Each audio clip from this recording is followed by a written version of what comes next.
ಹೊರನಾಡು ಗ್ರಾಮಕ್ಕೆ ಬರುವಂತ ಬಲಿಗೆ ಗ್ರಾಮದ ಇದೊಂದು ಹೊಸದಾಗಿ ಒಂದು ಟವರ್ ಕೂಡ ನಿರ್ಮಾಣ ಆಗಿದೆ.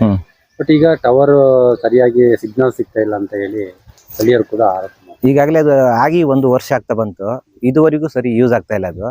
ಅದು ನೀವು ಒಂದು ಫೋನ್ ಮಾಡಿದ್ರೆ ಮಾತಾಡಕ್ಕಾಗಲ್ಲ. ಅದನ್ನ ಇನ್ನು ಯಾರ ಹತ್ರ ಕೇಳಬೇಕು ಏನಂತ ಗೊತ್ತಾಗ್ತದೆ, ಯಾರು ಅದ್ರ ಬಗ್ಗೆ ಸ್ಪಂದಿಸ್ತಾ ಇಲ್ಲ. ಸುಮ್ಮನೆ ಒಂದು ಟವರ್ ಅಂತ ಒಂದು ಹೇಳಿಕೆಗಿದೆ ಬಿಟ್ಟರೆ ಅಷ್ಟು ಬಿಟ್ಟು ಅದೇನು ಉಪಯೋಗ ಆಗಲ್ಲ. ಈ ಭಾಗದಲ್ಲಿ ಹೊರನಾಡು ಮತ್ತು ಶೃಂಗೇರಿ ಹೋಗುವಂಥ ಪ್ರಯಾಣಿಕರಿಗೆ ವೆಹಿಕಲ್ಗಳು ಹಾಳಾದಾಗ ಕಿಲೋಮೀಟರ್ ಗಟ್ಟಲೆ ನಡ್ಕೊಂಡು ಬಂದು ಅದು ಫೋನ್ ಮಾಡ್ಬೇಕಾಗತ್ತೆ. ಮತ್ತೆ ಈ ಗ್ರಾಮಕ್ಕೆ ಏನು ಉಪಯೋಗ ಇಲ್ಲ. ಅದು ಮತ್ತೆ ಸೋಲಾರ್ ಸಿಸ್ಟಮ್ ಮಾಡಿದ್ದಾರೆ, ಅದು ಯೂಸೇ ಆಗ್ತಾ ಇಲ್ಲ. ದಯವಿಟ್ಟು ಅದು 4G ಅಂತ ಮಾಡಿದರೆ ಏನೂ ವರ್ಕ್ ಆಗ್ತಾ ಇಲ್ಲ. ಈ ರೀತಿಯಿಂದ ಇಲ್ಲಿ ಜನಸಾಮಾನ್ಯರಿಗೆ ಭಾರಿ ಅನಾನುಕೂಲ ಆಗ್ತಾ ಇದೆ.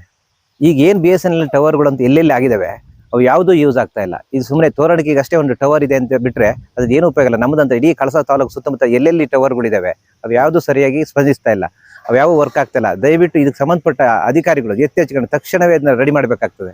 ಸರ್, ಈಗ ಅದೇ ರೀತಿ ಕೆಲವು ದಿನಗಳ ಹಿಂದೆ ಕೂಡ ನಮ್ಮ ಸಂಸದರು ಅಂದ್ರೆ ಕೇಂದ್ರ ಸಂಸದರು ಕೂಡ ಕೋಟಾ ಶ್ರೀನಿವಾಸ ಕೂಡ ನಮ್ಮ ಕಳಸದಲ್ಲಿ ಒಂದು ಸಭೆ ನಡೆಸಿ ಆ ಸಂಬಂಧಪಟ್ಟ ಅಧಿಕಾರಿಗಳನ್ನು ಕೂಡ ಕರೆಸಿದ್ರು. ಈ ಏನು ನೆಟ್ವರ್ಕ್ ಸಮಸ್ಯೆ ಇದೆ ಮತ್ತೆ ಎಲ್ಲೆಲ್ಲಿ BSNL ನೆಟ್ವರ್ಕ್ ಇಲ್ಲ ಅಲ್ಲಿಗೆಲ್ಲ ವ್ಯವಸ್ಥೆ ಮಾಡ್ಬೇಕು ಅಂತ. ಬಟ್ ಈ ತರ ಎಲ್ಲ ಒಂದು ಮಾಡಿದ್ರು ಅಧಿಕಾರಿಗಳು ಏನೋ ಬೇಜವಾಬ್ದಾರಿತನ ತೋರಿಸ್ತಾರೆ. ಇಲ್ಲ, ಅತಿ ಹೆಚ್ಚು ಬೇಜವಾಬ್ದಾರಿ ತಗೊಳ್ತಿದ್ದಾರೆ. ಯಾಕಂದ್ರೆ ಇಲ್ಲಿ ಸಂಬಂಧಪಟ್ಟ ಹುಡುಗರು ತುಂಬಾ ಜನ ಎಲ್ಲ ಫೋನ್ ಮಾಡಿ ಕೇಳಿದಾಗ ಬಂದು ನೋಡ್ತಾರೆ, ಹೋಗ್ತಾರೆ. ಅದ್ರ ಬಗ್ಗೆ ಏನು ಸರಿಯಾಗಿ ಸ್ಪಂದಿಸ್ತಾ ಇಲ್ಲ. ಇದು ನೀವು ನೋಡ್ತಿರಲ್ಲ, ಈ ಟವರು, ಆ ಟವರ್ ಅಡಿಗಡೆ ಹೋದ್ರೆ ನಿಮ್ಗೆ ನೆಟ್ವರ್ಕ್ ಸಿಗಲ್ಲ. ಆ ತರದ ಟವರ್ ಹಾಕಿದ್ದಾರೆ. ಏನಂತ ಅರ್ಥ ಆಗ್ತಾ ಇಲ್ಲ ನಮ್ಗೆ.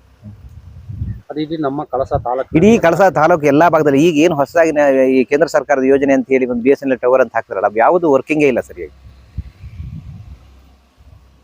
ಅದೇ ಇದಕ್ಕೆ ಸಂಬಂಧಪಟ್ಟವರ ಹತ್ರ ನೀವೆಲ್ಲರೂ ಗಮನ ತುಂಬಾ ಈಗ ಈ ನಮ್ಮ ಬಲಿಗೆ ಭಾಗದಿಂದನೇ ತುಂಬಾ ಕರೆಗಳನ್ನ ಫೋನ್ಗಳನ್ನ ಮಾಡಿದ್ದಾರೆ.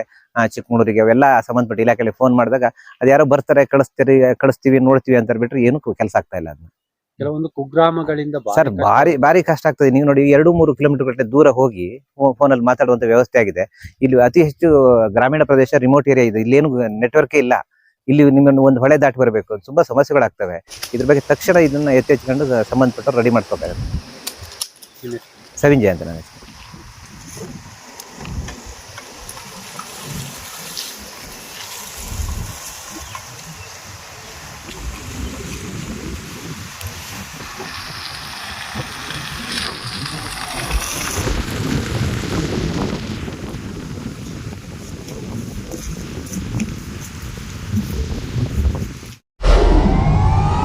ವಿಡಿಯೋ ನೋಡಿದ್ದಕ್ಕೆ ಧನ್ಯವಾದಗಳು. ಮುಂದಿನ ವಿಡಿಯೋದಲ್ಲಿ ಸಿಗೋಣ.